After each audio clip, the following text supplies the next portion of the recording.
Hello guys, welcome to my channel dan hari ini aku mau bahas di video ini materi dari bahasa Korea terpadu untuk orang Indonesia bab 1. Nah, di sini kita mau mencoba belajar menyatakan kewarganegaraan dan pekerjaan. Aku bikin kombinasi identitas diri plus tata bahasa yang mau kita pelajari hari ini yaitu imnida atau imnika. Nah, sebelum kita belajar tata bahasanya, kita mau coba mengenali perbendaharaan katanya terlebih dulu dari nama negara. Nah, di sini nama-nama negara yang tersedia adalah dari Korea Selatan, Indonesia, Malaysia, Jepang, Amerika Serikat, Cina, Vietnam, dan Australia. Nah, Korea Selatan adalah Hanguk. Bukan Hanguk, tapi Hanguk. Hanguk. Indonesia, Indonesia, Indonesia. Malaysia, Malaysia, Malaysia. Jepang, Ilpon, Ilpon. Amerika Serikat, Mikuk, Mikuk.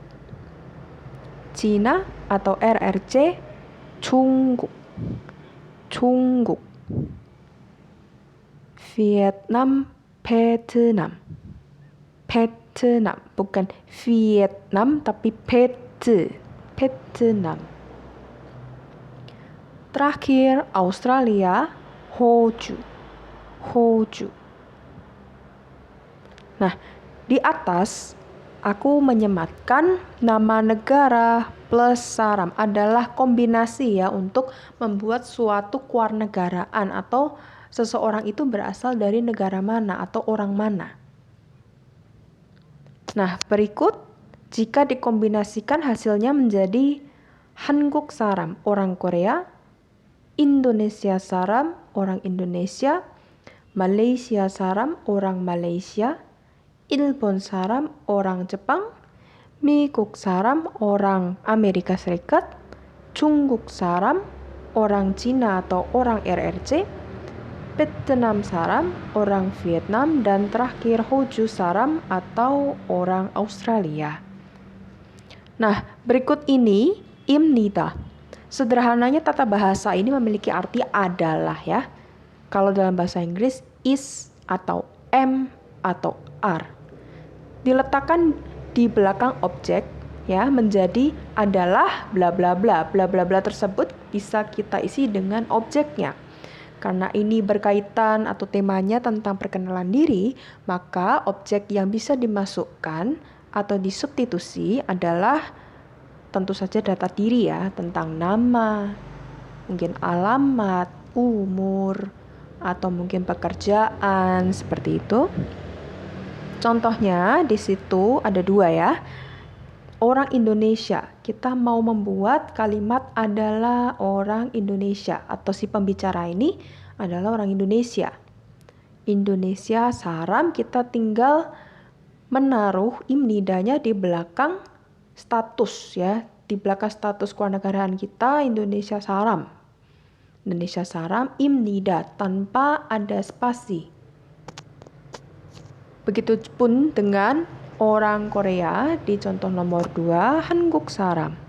Hanguk saram imnida langsung ya, tanpa spasi. Nah, identitas diri atau kewarganegaraan di sini berposisi sebagai objek yang tadi aku bilang karena tema pembahasannya masih seputar perkenalan diri untuk bab ini. Nah, sekarang kita mau lanjut ke nama pekerjaan. Pekerjaan plus imnida adalah kombinasi yang aku buat ya. Adalah profesi seperti itu. Adalah pekerjaan.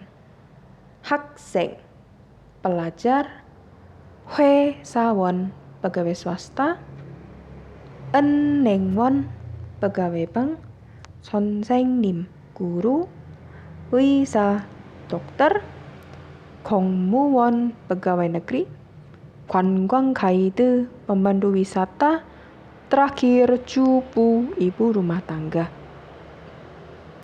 Jika ditambah dengan imnida, hasilnya akan menjadi 학생입니다 adalah seorang murid. 회사원입니다 adalah seorang pegawai kantor. 은행원입니다 adalah pegawai bank.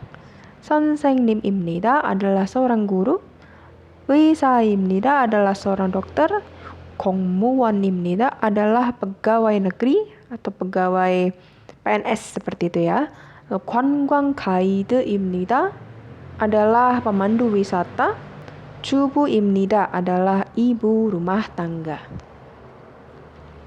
Nah, lalu kita akan membahas tentang imnika. Imnika sendiri digunakan untuk kata tanya ya, berbanding terbalik dengan imnida.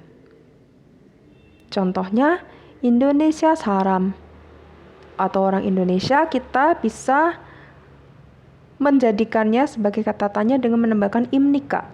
Kalau tadi kan imnida itu pernyataan ya, positif, kata untuk menyatakan. Kalau yang ini untuk bertanya, sehingga dalam terjemahan bahasa Indonesianya bisa ditambahkan apakah.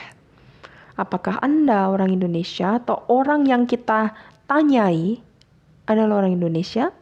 Indonesia saram imnika tanpa spasi. Begitupun juga dengan orang Korea, contoh nomor 2, 한국 사람 입니까? Apakah Anda atau orang yang kita tanya adalah orang Korea? 한국 사람 입니까? Tanpa spasi. Identitas diri atau kewarganegaraan di sini masih berposisi sebagai objek ya, karena tema pembahasannya masih seputar perkenalan diri.